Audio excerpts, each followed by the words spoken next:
İyisi inşallah.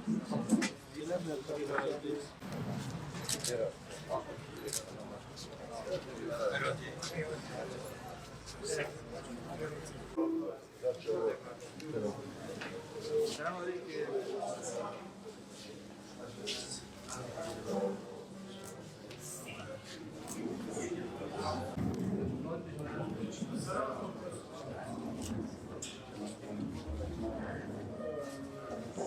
لحد سنة طبعا.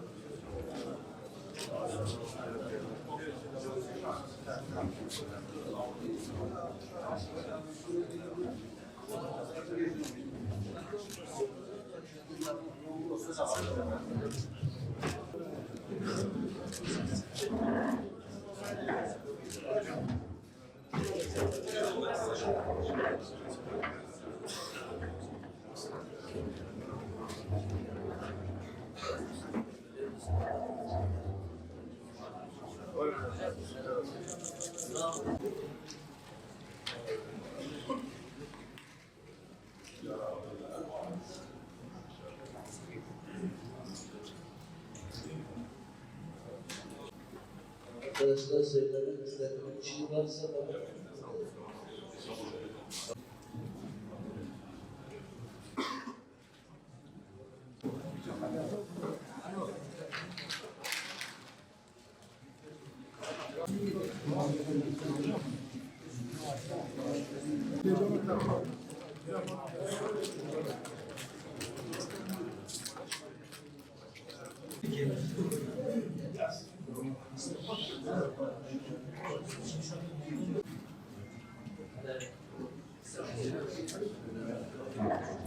Hem İbrahim'le arada hem siz dışarıdaydınız. İnşallah evleriniz var. Allah razı olsun.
Sayın Milletvekili, Sayın İl Başkanım, Sayın Hemşerilerim, Onursal Başkanım Hacı Cemal Kadıoğlu, hepiniz hoş geldiniz.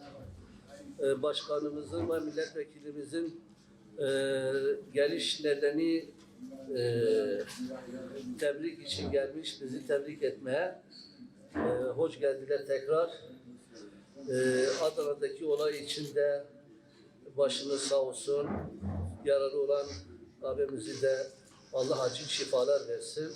Sizin rahatsız olduğunuz, sizin muzdarip olduğunuz, hepimizin muzdarip olduğu, inancımıza tekabül eden, değerlerimize tekabül eden, aile yaşantımıza tekabül eden, hepimizin rahatsız olduğu, inancımıza, kültürümüze, insanlığımıza, dilimize, kimliğimize tekabül eden ne kadar sorunumuz varsa hep birlikte, kardeşçe, barış içerisinde birlikte çözmeye çalışacağız. En azından bunun için kavga edeceğiz, bunun için mücadele edeceğiz.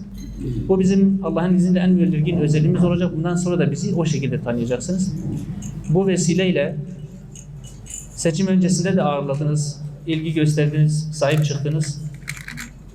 Hem teşekkür anlamında hem de her zaman yanınızda olduğumuzu duyurmak adına bir kez daha ziyaret ettim. Allah'ın izniyle her gelişimde de sizlerle beraber olmaya gayret edeceğim. Şimdiye kadarki güzel duygularınız, misafirperverliğiniz ve her şey için çok çok teşekkür ediyorum.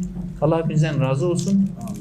Her şey iş takibi ya da bir şey peşinde olmak değil. Kardeşlik, hemşerilik, insanlık adına dahi olsa bizim birlikte olmamız, gidip gelmemiz, görüşmemiz lazım diye düşünüyoruz.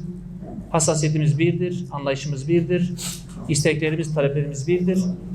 Allah'ın izniyle bundan sonra da hep birlikte olacağız. Çok teşekkür ediyorum.